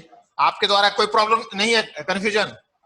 हेलो, हाँ बोलिए, कोई प्रश्न आपके द्वारा नहीं किया जा रहा? यस सर, मेरा क्वेश्चन है सर, मैं 2 बार हैंड रेज की लेकिन सर रिस्पांस नहीं मिला। हाँ बोलिए। सर सिविलवाद और राजस्ववाद को सर कैसे डिफरेंशिएट करेंगे? अगर वो तो केस सर अगर भूमि से ही रहा तो सर उसमें फिर कैसे हम उसको करेंगे? भूमि से संबंधित है और स्वामित्व के साक्ष्य के आधार पर जो निर्धारण किया जाता है वो राजस्व न्यायालय के द्वारा किया जाता है। सिविल प्रकृति की आपको पता है, अगर टाइटल का निर्धारण जब होगा तो सिविल बात से संबंधित होगा और माननीय सिविल न्यायालय में जो सक्षम न्यायालय है वहां बात दायर कर वो वहां से निर्णय प्राप्त किया जाता है। चलिए, और कोई प्रश्न आप कोई है आप लोगों के बीच से? हेलो, हाँ हेलो, और कोई आप लोगों में नहीं है? हाँ यहाँ है अर्श अख्तर, हाँ इधर अशोक कुमार भी हैं। हाँ बोलिए Akhtar ji. Good evening sir. Sir मेरी क्वेश्चन है कि जी सर, शिविर में कोई रैयत अपने पक्ष में वकील द्वारा अपना साक्ष्य हमारे सामने रख सकता है? बिल्कुल, आपको बताया कि विधिक प्रतिनिधि रख सकता है। बिल्कुल, वो आप जब वो पक्ष रखने आएगा तो उसे कहिएगा वकालतनामा पर आप साइन करा लीजिए अपने पक्षकार से, अपने आपत्तिकर्ता से, और वो आपके यहाँ देगा तो उसी अभिलेख के साथ उसका वकालतनामा लगाकर और उस वकील जो भी वो अपना देंगे साक्ष्य और जो अपना बयान तहरीर जो भी देंगे आप उसको अभिलेख पर लाइएगा। सर एक लास्ट है सर, लोक अदालत में अगर जो अंचल अधिकारी जो डिसीजन देते हैं सर, अगर वो डिसीजन सही नहीं लगता है तो क्या वो हम लोग चेंज कर सकते हैं उसको? आप चेंज कैसे कीजिएगा भाई? उसको लोक अदालत में है और अंचल अधिकारी लोक अदालत में अगर किसी बंटवारा पंचनामा के आधार पर कंप्रोमाइज होता है और वो सही है तो अंचल अधिकारी उसको मानते हैं, उसी हिसाब से अंचल अधिकारी म्यूटेशन करेंगे, उसके हिसाब से आप खाता खोलिएगा। ठीक है, चलिए, थैंक यू। हाँ मुरली जी बोलिए, क्या प्रश्न आपका? Hello, good evening sir. Evening, बोलिए सर। मेरा क्वेश्चन किश्तवाड़ से रिलेटेड है। हाँ बोलिए। उस टर्म में जो ग्राम सीमा का सत्यापन करते हैं तो बाय द वे कोई रैयत है और उसने 2 खेसरों को मिला करके अपना जो बाउंड्री लाइन पे उसका खेत है और एक और खेत है उसी बाउंड्री लाइन के जस्ट बगल वाले एडजेसेंट साइड में, और वो पूरे को मिला करके एक खेसरा बना लिया है। और जब ऊपर से एरियल सर्वे हुआ है तो एरियल सर्वे में दिख रहा है कि वो पार्ट उसी ग्राम में सन्निहित है। तो इस वजह से क्या हो रहा है कि मेरा जो पूरा मैप है वो बिगड़ गया और वो 5% के जो टॉलरेंस लिमिट है उस दायरे में उसका वो फायदा उठा रहा है। तो नहीं, अब आपको बहुत अच्छी प्रश्न है आपका। इस कार्य को करने के लिए अपने आपके एक शिविर के अंतर्गत दोनों गांव है तो आप दोनों अमीन को कहेंगे कि एक साथ जाकर जहां रैयत के द्वारा दोनों गांव के खेसरा को मिलाकर एक खेसरा बनाकर जो है उसको जोताबाद कर रहा है, खेती कर रहा है, उसी स्थिति में जाकर अपना मानचित्रगत अधिकार अभिलेख का मानचित्र वो लेगा और लेकर और उसे वहां चिन्हित कर वो विभाजित कर वो सीमा रेखा का निर्धारण कर देगा, यूनिक बाउंड्री का निर्धारण कर देगा।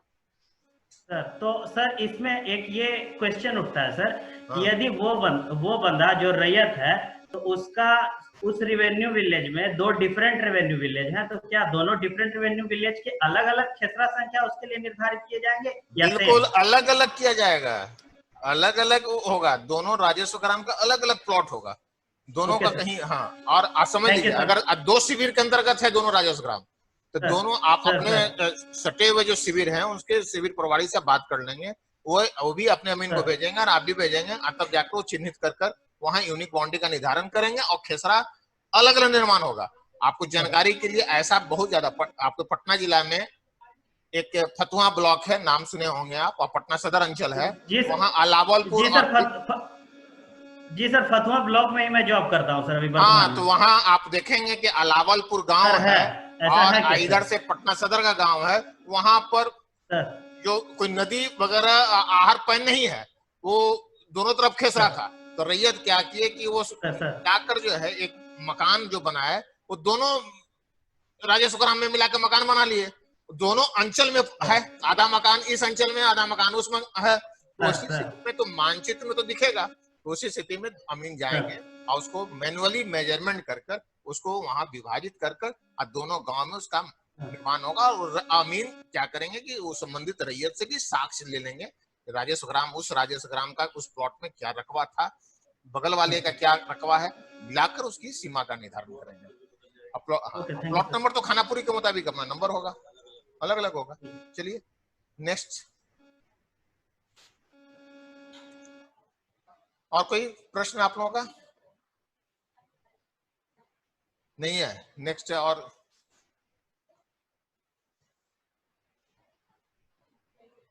आप लोगों से सपना कुमारी जी से जुड़िए। सपना कुमारी जी, तो कोई प्रश्न आपका आज तक नहीं आया? आपसे तो हम रूबरू ही नहीं हो सके हैं, ऊपर में यहाँ है।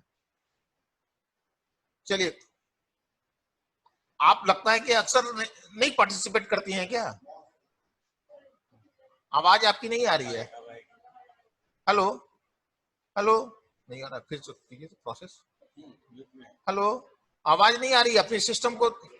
हेलो हेलो, नहीं आ रही है, नहीं आ रही है, बस नहीं जुड़ रहे हैं आपसे।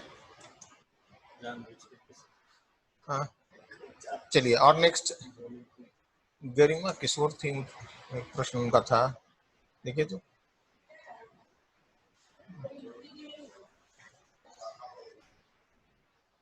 हेलो, कोई प्रश्न आप लोगों में? नहीं, सपना कुमारी जी का आवाज नहीं आ रही है। हेलो, चलिए, नहीं कोई प्रश्न, आगे बढ़िए। अच्छा ठीक है, बाद में देखते हैं, आपसे हम जुड़ने का प्रयास कर रहे हैं। हाँ, ये आलोक कुमार हैं, बोलिए आलोक जी, क्या प्रश्न आपका? सर, ये टोटल स्टेशन किस परिस्थिति में यूज नहीं कर सकते हैं? Total station ETS machine? अरे यार, जब इच्छा हो तो यूज कीजिए, जब इच्छा नहीं है तो नहीं यूज कीजिए। अगर आप नहीं सर, कोई ऐसा कंडीशन, कोई ऐसा सिचुएशन आता हो ना? कोई ऐसा नहीं है, मेजरमेंट की जरूरत होगी, डिस्प्यूट की जरूरत होगी, तभी ना आप उसकी यूज कीजिएगा। ऐसा आदतन तो नहीं यूज कीजिएगा। क्वेश्चन पूछा गया था कि किस परिस्थिति में नहीं यूज किया जा सकता है। आप उसमें लिख दीजिए, अगर कहीं भूमि का विवाद नहीं हो, कहीं अगर रकबा से संबंधित भिन्नता नहीं हो या मेजरमेंट की आवश्यकता नहीं हो, तो उसकी यूज नहीं करेंगे। चलिए, प्रश्न का जवाब हम इसे दे रहे हैं, आपका क्वेश्चन है तो ऐसा मत कीजिए। चलिए नेक्स्ट, कोई और प्रश्न है?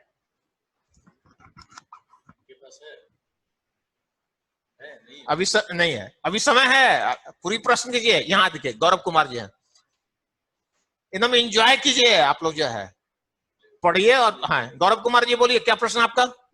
सर, एक गांव के नजदीक सर कोई नियरेस्ट गांव नहीं है, तो ट्राई जंक्शन का निर्माण कैसे किया जाएगा सर? ऐसा हो सकता है कि अगर कोई गांव है, उसकी चौहदी में कोई गांव नहीं गया है, उसका जंगल भी होगा तो उसका भी राजस्व ग्राम होगा, ऐसा कभी हो सकता है।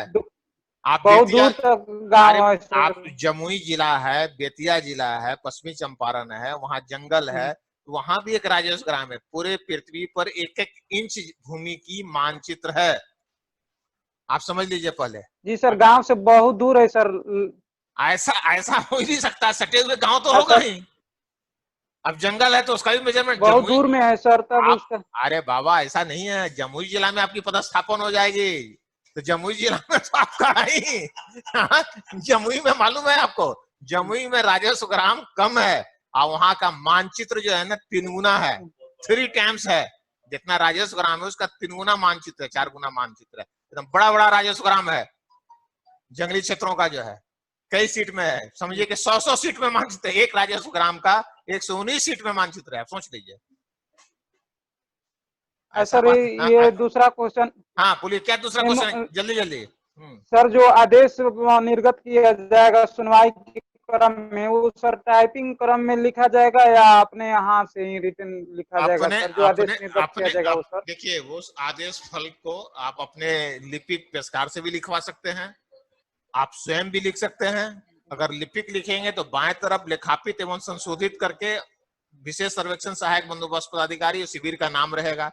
जो हस्ताक्षर करेंगे लघु हस्ताक्षर नहीं होगा, पूर्ण हस्ताक्षर होगा। और दाहिने तरफ में भी विशेष जो स्तंभ 2 में है जो फॉर्मेट आदेश का, उसमें विशेष सर्वेक्षण सहायक बंदोबस्त पदाधिकारी को हस्ताक्षर करेंगे। यदि आप स्वयं लिखते हैं तो बाएं तरफ लेखापित एवं संशोधित लिखने की आवश्यकता नहीं होती है, हस्ताक्षर करेंगे तो पूर्ण हस्ताक्षर करेंगे। क्लियर हो गया सर? इसका तैयारी सर पहले करना पड़ेगा, तब तो रैयत का उस पर सिग्नेचर हो पाएगा। अरे बाबा, जब आपत्ति आएगी प्रपत्र 8 में आएगा तो 10 संधारित करेंगे। जैसे ही संधारित होगी तो कानून को एक पृथक अभिलेख, लिपिक जो पृथक अभिलेख खोलेंगे, अलग आपत्ति के मुताबिक अभिलेख का संधारण करेंगे और कानूनों के द्वारा सुनवाई की प्रक्रिया प्रारंभ कर दी जाएगी। 14 में अगर आपत्ति आती है तो आपके स्तर से निष्पादन किया जाएगा विशेष सहायक बंदोबस्त पदाधिकारी के द्वारा। चलिए, आप इंद्रजीत जी, कोई प्रश्न है आपका? हाँ सर बोलिए सर। एक क्वेश्चन सर बिल्कुल एकदम इरिलेवेंट ही है सर। सर हम लोग जो क्वेश्चन आंसर कर रहे हैं सर, मैं देख रहा हूँ कि सर मतलब हमारे फ्रेंड्स लोगों का मैंने देखा है, उनका ये है तो सर बिल्कुल कंटेंट वही है। किसी को मिल रहा है सर 40 मार्क्स, किसी को मिल रहा है 75 मार्क्स, किसी को मिल रहा है 90 मार्क्स, बिल्कुल कंटेंट सेम है सर। फिर ऐसा ये क्यों हो रहा है सर ऐसा? अच्छा ठीक है, हम हमारे जो एवोल्यूशन करने वाले टीम है उनको उनके तक ये बात को आपकी पहुंचाएंगे। हम बोलेंगे कि भाई एक समानता लाइए, उसको अच्छे से देखकर। बिल्कुल बहुत। चलिए, मनीष कुमार जी का कोई प्रश्न है लगता है? यहाँ मनीष जी हैं। हाँ बोलिए मनीष जी। हाँ, क्या प्रश्न आपका? खत्म हो गया सर। हेलो। हाँ बोलिए सर, मनीष बात कर रहा हूँ सर। हाँ बोलिए। सर, लिमिटेशन एक्ट के बारे में एक बार बताते थे कि अगर उत्तराधिकारी करना है। हेलो। उत्तराधिकारी, मान लिया कोई केस हम लोग चल रहा है और वहाँ विवाद चल रहा है और वो जो रैयत है उसकी मृत्यु हो जाती है और उत्तराधिकारी 2 आ जाते हैं, दोनों लड़के बोलते हैं मैं उत्तराधिकारी और मैं उत्तराधिकारी। तो ऐसे में क्या करना है सर? फिर इसको किसी से पारित करवाना है, ग्राम सभा से या कुछ? देखिए, उसी स्थिति में आप वंशावली जो बनाएंगे उसी वंशावली के आधार पर ग्राम सभा में वंशावली का अनुमोदन कराते हैं। उस आधार पर जो है उस वंशावली के आधार ही पर उस नियागमन का करते हैं, वो ट्रांसफर करते हैं, उत्तराधिकारी घोषित करते हैं। तो वंशावली में क्लियर हो जाएगा अगर रियल कौन उत्तराधिकारी है। वहां भी अगर दोनों लड़ने लगेगा तो फिर उसी स्थिति में उसको आप जो पूर्व का अधिकार अभिलेख है उसी हिसाब से संधारित कर देंगे और वो लोग जाएगा अपना टाइटल सूट में जो है सक्सेशन के लिए। कहिए कि जाओ सक्सेशन के लिए, जब एक वर्षों तक तो प्रक्रिया चलेगा, सक्सेशन में तुम डिक्लेयर करा कर ले आओ कि तुम कौन रियल लीगल हेयर हो, वहां से ले आएगा। ओके, चलिए, थैंक यू सर। और सर, हेलो। हाँ बोलिए। हेलो। हाँ सर, वो असाइनमेंट का एक बार देखो, अच्छे से लिख रहे हैं सर, लेकिन वो कुछ नंबर बहुत कम आ रहा है सर। अच्छा ठीक है, हम इस बात को जो एवोल्यूशन के लिए जो हैं पदाधिकारी उनको हम अवगत कराते हैं। यस हाँ थैंक यू सर। हाँ ओके। रंजीत जी नहीं है। देखिए, गरिमा जी एक थी प्रश्न कर रही थी, उनसे यहाँ देखिए ये सिंधुजा, हरिशंकर, ये सब हैं। बोलिए सिंधुजा जी, क्या प्रश्न आपका? हाँ, आप बात करते हैं आपसे। हाँ बोलिए। हाँ सर, सर मेरा प्रश्न है कि जैसे अगर कोई जमीन है उसमें पहले से जो चांद मतलब पहले जो सर्वेक्षण हुआ होगा उस टाइम कोई चांद मतलब फिक्स किया गया था वहां पे। अभी क्या है कि वो जहाँ पे फिक्स किया गया उसके बगल में रोड है और वहां पे किसी की बिल्डिंग बनी हुई थी। अभी जब अमीन जब वहां पे नापी करने गया तो जैसे चांद की साइड से मतलब एक बार नापा उसने और एक बार बिल्डिंग का जो दूसरा कॉर्नर था उधर से नापा। तो चांद की साइड से जब नापा तो वो जो बिल्डिंग थी वो क्या था कि वो रोड में आ रही थी करीब 4-5 इंच, लेकिन दूसरे साइड से करने पे फिर मतलब रोड से मतलब अंदर ही आ रहा था। तो उसमें लेकिन उन्होंने जो है गलत डिसीजन दिया और वो बिल्डिंग को तोड़ दिया सर उस केस में, जबकि वो रोड में थी नहीं। ये कहाँ ये चल रहा था? अतिक्रमण का था क्या मामला? हाँ ये सर, ये मेरे गाँव का मामला है। इसमें हुआ चलिए, वो निजी प्रश्न है, अतिक्रमण से संबंधित है। इस निजी प्रश्न हाँ नहीं सर, अतिक्रमण उसमें क्या था कि जैसे जो चांद जो मतलब मेन जैसे जो सर्वेक्षण करते हैं उस टाइम जैसे अगर कोई उन्होंने वहां पे एक मतलब फिक्स पॉइंट दे दिया, वहां से करने पे सर वो क्या हो रहा था कि वो रोड से मतलब रोड में नहीं आ रहा था, मतलब एनक्रोचमेंट नहीं था सर। और दूसरे साइड से करने पे वो पता नहीं किस तरीके से कर रहे थे, कुछ गलत हो रहा था। तो अभी अगर जैसे उन्होंने गलती से अगर वो तोड़ दिया अतिक्रमण मान के, लेकिन वो बाद में जब उसको अगर पाया गया कि नहीं वो ठीक था, तो उसका कोई कंपनसेशन मिलेगा या नहीं जिसकी बिल्डिंग देखिए अतिक्रमण के लिए तो अलग एक्ट है। अब उसके लिए अगर गलती से टूट गया है तो उसके लिए अब सक्षम न्यायालय है, वो अलग है, उस पर हम कोई अपना कमेंट्स नहीं दे सकते हैं। मगर एक इसी से संबंधित एक प्रश्न आपका आया, आप सभी हमारे विशेष सर्वेक्षण सहायक बंदोबस्त पदाधिकारी बहुत ध्यान से सुने। आपसे बात करता हूँ हरिशंकर जी, मैं आपको देख रहा हूँ। मैं आप अगर इस्तवार के क्रम में, सॉरी सर, मेरे एक दो क्वेश्चंस इसके बाद भी हैं, तो सर वो मैं पूछूंगी, उसके बाद ही फिर आप किसी और नहीं आप पहले पूछ लीजिए, तब उसको हम क्लियर कर देते हैं। एक छूट रहा था ये भी बताना आप लोगों का। हाँ पूछिए, क्या प्रश्न आपका पूछिए सर। और दूसरा प्रश्न ये था कि जैसे मतलब कोई अगर फैमिली है उसमें जैसे क्या है कि मतलब 4 पुश्तों से अभी कोई बंटवारा नहीं हुआ, मतलब उनमें वो साथ में ही है, उसमें हुआ गया कि सारे भाई बाहर चले गए रहने के लिए और बस कोई एक लोग हैं जो गांव में रह के भी सारी प्रॉपर्टी देख रहे हैं। लेकिन उसमें क्या था कि जो 4 पुश्त है, तो जो सबसे टॉप में जो पुश्त है, जैसे मान लीजिए कुछ जमीन मतलब जैसे ऊपर वाले पुश्त में किसी के नाम से हुई, फिर उसके बाद वाला जो पुश्त आया तो फिर कुछ जमीन उनके नाम से हुई, लेकिन अभी पूरा साथ में ही चल रहा है सर। तो इन केस अगर इस कंडीशन में अगर हमको अधिकार अभिलेख बनाना होगा तो फैमिली में फिर जैसे वंशावली जो बनेगी तो उसमें किसके नाम से सर वो बंटवारा कैसे करेंगे? सभी का संयुक्त खाता का निर्माण होगा और प्लॉट पर जिनका जिनका दखल होगा उस हिसाब से अभिक्ति कॉलम में उसका दर्ज किया जाएगा, दखल के अनुसार उस रैयत का नाम होगा। आपको खाता का बारे में पूर्व में बताए थे, उस तरह का वो खाता का निर्माण होगा।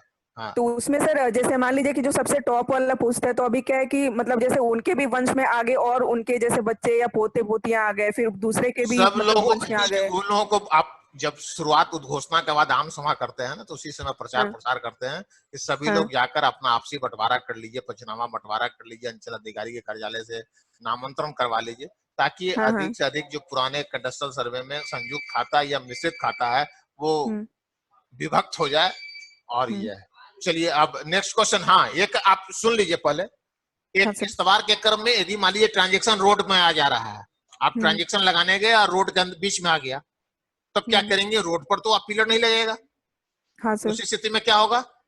आप अमीन और जो हवाई सर्वेक्षण एजेंसी के प्रतिनिधि होंगे उस रोड से हटकर उत्तर या दक्षिण, दाएं और बाएं उसको पिलर को लगाएंगे और उस मानचित्र में इंगित कर देंगे, लिख देंगे कि ये पिलर जो है उस पॉइंट से इतना फीट हटकर ये लगाया गया है, ताकि वो पता चले मानचित्र के मुताबिक कि ये ट्रांजेक्शन जो है यहाँ नहीं, इसके 5 फीट 7 फीट उत्तर दक्षिण दिशा में लगाया गया, चिन्हित किया गया है, ये पता चले। ये अच्छा, मतलब उसमें वो लोकेशन जो है वो हम उसमें मेंशन कर देंगे कि मानचित्र में दर्शा देना होगा। चलिए नेक्स्ट क्वेश्चन को ये उठा रहे हैं। हरिशंकर जी का क्या प्रश्न है? आपसे बात करते हैं शशांक जी। हाँ बोलिए Harishankar ji. Good afternoon sir. Sir मैंने एक ऑब्जर्व किया है क्वेश्चन कि एक क्या कहते हैं, लोग जो है जमीन खरीद लिए हैं बहुत पहले और उनके फादर डेथ कर गए हैं और कुछ जमीन बदलन में लिए हुए हैं, मतलब एक जगह से दूसरे जगह वो आपस में बदली कर लिए हैं किसी के द्वारा, तो उस जमीन का वो सिर्फ पर्चा कटवा लिए हैं, कहने का मतलब केवाला करवा लिए हैं, लेकिन वो दाखिल खारिज अभी तक करवाए नहीं है सर। तो ऐसी स्थिति में जब ये मामला सामने आएगा तो किस तरीका से निपटारा किया जाएगा? देखिए, आप शुरू में आम सभा करते हैं तो प्रचार प्रसार करेंगे कि आप जो भी इस तरह का विक्रय पत्र किसी के पास में है, एक्सचेंज का है, दान है, बंटवारा का है, वो अंचल अधिकारी के आवेदन पत्र दें और जाकर अपना नामांतरण करा लें, अपने नाम से रसीद कटवा लें, जवंदी कायम करवा लें। यदि इतना प्रचार प्रसार के बावजूद भी अगर नहीं हो पाता है और आप खानापुरी शुरू कर देते हैं, उसी स्थिति में आप गत अधिकार अभिलेख के आधार पर वंशावली का निर्माण करते हैं। अब वंशावली भी आम सभा से अनुमोदन कराते हैं और उस वंशज के द्वारा अगर विक्रेता उसी वंशज का है और कोई क्रेता खरीदे हुए है, उस हिसाब से चेन बनता है, तो आपके अमीन और कानून को यादाश्त पारित करके खेसरा का निर्माण करेंगे।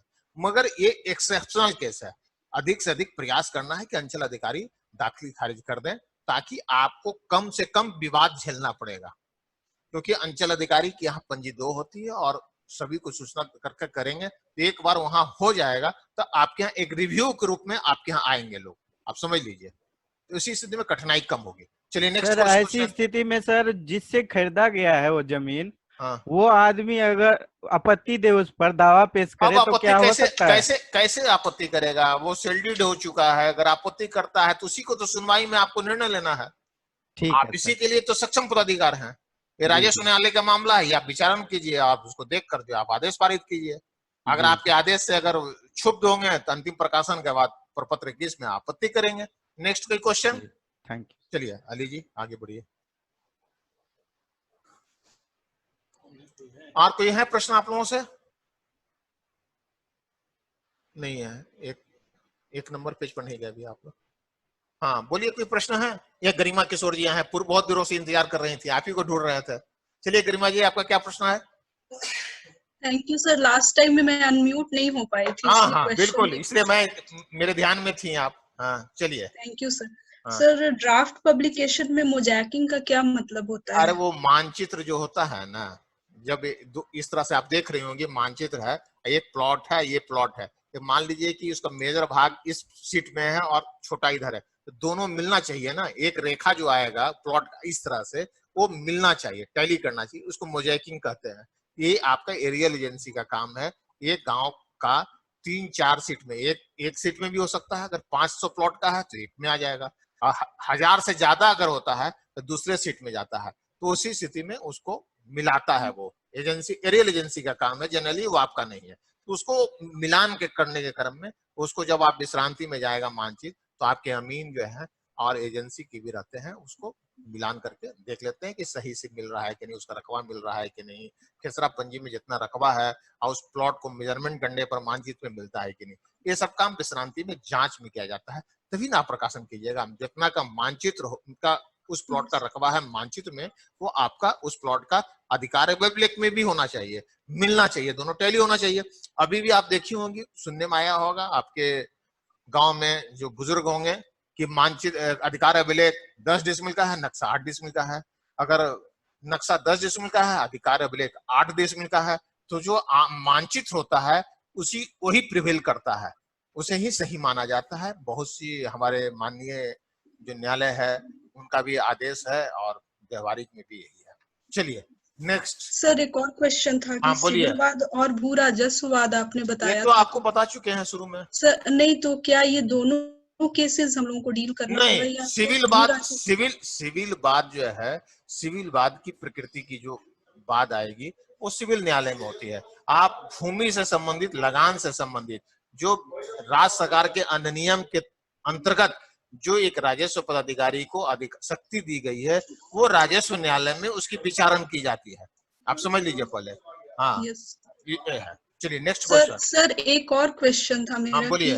अर्ध न्यायिक प्रक्रिया आपने जो बताया, जुडिशियल अर्ध न्यायिक प्रक्रिया क्या है कि साक्ष्य और गवाह और जो दखल, इसको देखते हुए एक अल्पतम एक समय निर्धारित है, तय समय सीमा के अंतर्गत निष्पादन करना है। कानूनों को 30 दिनों के अंदर में, आपको 60 दिनों के अंदर में। तो अर्ध न्यायिक प्रक्रिया के अंतर्गत न्यायिक रूप से जब कार्य किया जाता है, ये करना जरूरी है, क्योंकि अगर कोई भी अगर आपत्ति की सुनवाई, न्यायिक प्रक्रिया क्या हुआ भाई, उसका अभिलेख पृथक खुलेगा, सभी पक्ष को सूचना निर्गत कीजिएगा, सभी को बुलाकर उनसे जो साक्ष्य प्राप्त कीजिएगा उसको अभिलेखबद्ध कीजिएगा, उनसे बयान लीजिएगा उस डेट में, वो भी अभिलेख कीजिए। आवश्यकता होगी तो मेमो ऑफ इंस्पेक्शन बनाइएगा। तत्पश्चात आपके द्वारा जो निर्णय दिया जाएगा, वो निर्णय जो क्या होना चाहिए, कारण सहित होना चाहिए, उसमें रीजेंट ऑर्डर होना चाहिए। ऐसा नहीं कि बिना कारण का ही आप निर्णय दे दिए। कारण दीजिए, किस कारण से उसकी आपत्ति में हम सुधार कर रहे हैं, निष्पादन कर रहे हैं। यदि उसको आप अस्वीकृत कर रहे हैं तभी रीजन देना होगा, इस रीजन से इस आपत्ति को हम अस्वीकृत कर रहे हैं। चलिए सर एक लास्ट क्वेश्चन। बोलिए। बोला बिहार बोर्ड मिसलेनियस रूल्स 1958, ये कहाँ पे मिलेगा? ये आपके पाहुजा है, आपका प्रीतम लॉ है जो हाईकोर्ट के अंदर में है, या बार काउंसिल के बगल में है, या और आपका मल्होत्रा बुक्स है, वहां मिल जाएगा। सर तो ये सारा मतलब ऑब्जर्व करना इम्पोर्टेंट है। अरे भाई आप रेवेन्यू ऑफिसर हैं, आप अधिक से अधिक आप पढ़ेंगे उतने ज्ञान होगा आपको। हम भी आप ही ऐसे पदाधिकारी हैं, हमने पढ़ा तब ना आपको बता रहे हैं कि कहाँ क्या मिलेगा आपके। अभी हम ये ट्रेनिंग का मतलब क्या है कि आपको बता दें कि ये एक्ट है, ये फलाने बुक्स में मिलेगा। आपको याद आ जाएगा कि बोले थे सर कि भाई ये लिमिटेशन एक्ट में है, ये बोर्ड मिसलेनियस में है, ये बीपीएसटी में है, सीलिंग का है, ये इस तरह की आपको जनसंख्या होगा तो आप निकाल कर उसको आप पढ़कर आप डिसीजन दे सकती हैं। Thank you so much sir. चलिए ओके। हाँ, और कोई प्रश्न आप लोगों में? हाँ बोलिए। अरे आप भाई राजकमल जी तो अक्सर प्रश्न करते रहते हैं। सर हाँ सर एक क्वेश्चन है, बिहार कृषि भूमि अधिनियम 2010 से उसमें हाँ, संपरिवर्तन अधिनियम, संपरिवर्तन अधिनियम। हाँ उसमें अति दिया गया, प्रावधान दिया गया है व्यावसायिक भूमि का लगान दर, वो हाँ। सर थोड़ा बताया उसका क्या लगान दर है? उसके लिए अलग से एक हम क्लास ले लेंगे, आपको डालते हैं, अभी चलेगा आपके साथ, हम विस्तृत रूप से बता देंगे। वो आवेदन पत्र अनुमंडल पदाधिकारी महोदय के कार्यालय में दिया जाता है, उनके पास अंचल अधिकारी को भेजते हैं प्रतिवेदन लेकर, और MVR के हिसाब से उसका लगान निर्धारण किया जाता है। तत्पश्चात अंचल अधिकारी उसकी अलग उस प्लॉट में जो है, मान लीजिए एक प्लॉट है 10 कट्ठे का, 5 कट्ठे में वो जो है 5 कट्ठे में वो व्यवसाय कर रहा है शेष एग्रीकल्चर के रूप में, और एग्रीकल्चर का जो लगान पूर्व से है वो अलग रहेगा, अब व्यवसायिक का अलग होगा। इस तरह से जमाबंदी बनती है। जिस दिन वो व्यवसायिक उपयोग बंद हो जाएगी तो उसके पुनः फिर वो उससे पुराने वाले रूप में चला जाएगा। दर क्या है सर? वो बता देंगे, विस्तृत जो है वो बताएंगे अब आपको जो है सारी चीजें। अभी संक्षिप्त में समय समाप्त हो रही है हमारी, समय समाप्त हो रही है। कुछ अन्य जो हाँ हाँ बोलिए। हाँ बोलिए, क्या प्रश्न है आपका अफसर अली जी? Yes sir. हाँ सर मेरा प्रश्न है, विश्रांति के द्वितीय चरण से क्या तात्पर्य है? भैया ये आपका प्रारूप प्रकाशन के बाद जो आपत्तियां आती है प्रपत्र 14 में, उसकी सुनवाई वगैरह जब समाप्त कर लेते हैं तब अगले चरण क्या होता है भाई? अधिकार अभिलेख का अंतिम प्रकाशन की तैयारी आप करते हैं। तो अगले चरण के लिए जो तैयारी की जाएगी उसको जांच किया जाएगा, मिलान किया जाएगा, मुकाबला, तरतीब, सफाई सब किया जाएगा। इसी विश्रांति की द्वितीय चरण में किया जाएगा। जो अभी तक कार्य किया गया उस सभी को मिलान किया जाता है। खेसरा, अधिकार अभिलेख का खेसरा का रकबा, मानचित्र का रकबा, आपका अ से लेके ज्ञान तक जो है वर्णाक्रमानुसार उसको तरतीब किया जाता है, सजाया जाता है। सभी मानचित्र में, टेम्पलेट में जो है राजस्व ग्राम, जिला का नाम, थाना नंबर, ये सभी दर्ज है कि नहीं, ये सब सारी काम जो प्रक्रिया बताए वो विश्रांति की द्वितीय चरण में किया जाता है। जब हो जाती है तो पुनः फिर 18 प्रपत्र 18 और क में जो है वो नया पेरिज और खेसरा पूंजी का निर्माण किया जाता है और लगानदार तालिका का कार्य किया जाता है। और कोई प्रश्न आप लोगों के बीच? चलिए समय समाप्त हो गई। आप सभी को बहुत बहुत धन्यवाद। फिर नेक्स्ट जो क्लास होगा उसमें हम दोनों रूबरू होंगे, मिलेंगे। चलिए धन्यवाद, बहुत बहुत धन्यवाद। एक गौरव जी का कोई प्रश्न लगता है लास्ट में, रुक जाइए जैसे। अच्छा गौरव जी कोई प्रश्न कर रहे हैं, जैसे इनकी हम सुन लें क्या इनका है। हाँ बोलिए गौरव जी। सर अगर हमारा जो सर 60 दिन का जो सुनवाई है सर, अगर किसी का मान लीजिए हम सुनवाई कर रहे हैं किसी के मतलब किसी रैयत का, अगर एट ए टाइम सर किसी इंसिडेंट से उनके घर में मतलब कोई मर जाता है, मतलब उनका डेथ हो जाता है, तो सर वो तो फिर उनके घर का कोई बोलेगा कि नहीं हमको अगला मतलब 7 दिन या स्पेशल केस ऐसा रहेगा तो 60 के दिन की जगह वो 65 दिन, 67 दिन, 70 दिनों में कर सकते हैं आप। सामान्यतः हाँ 10 दिन का समय दे सकते हैं, समानता नहीं। वहां तो रीजन आप देंगे ना कि क्यों मांग कर रहा है, वो देगा ना मृत्यु प्रमाण पत्र, मेरे घर में इस तरह की घटना घट गई थी इसलिए ऐसा हुआ। तो जब आवेदन पत्र देगा तब उसका आप समय का निर्धारण करेंगे। आप समझ लीजिए जो भी काम आप करते हैं वो राजस्व न्यायालय के अंतर्गत करते हैं।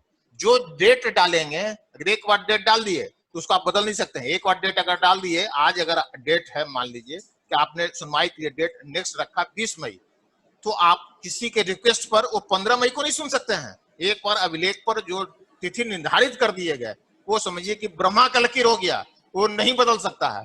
उस दिन आप किसी कार्य में अगर मान लीजिए उस दिन आप सुनवाई का तिथि रखें, आपके लाइन ऑर्डर में ड्यूटी लग जाए, यदि मान लीजिए कि निदेशालय स्तर से बैठक का आयोजन किया गया हो, बंदोबस्त पदाधिकारी के महोदय के द्वारा बैठक का आयोजन कर दे, आप शिविर प्रभारी हैं, आप चले गए, तो उस दिन आपका पेशकार लिख देगा कि आज बैठक में व्यस्त होने के कारण अगली तिथि अमुक तिथि को अभिलेख रखा जाता है, उपस्थापित करें। तब जाइए आप लौटिएगा मीटिंग से, हस्ताक्षर कर दीजिएगा, और रैयत आवेगा वो तिथि लेगा। चलिए हाँ ओके, चलिए और अगले सेशन में मिलते हैं। प्रश्न रखिए, सारी प्रश्नों का जवाब मैं एक्ट विथ रूल आपको दूंगा। आप धन्यवाद। चलिए बहुत बहुत धन्यवाद आप लोग।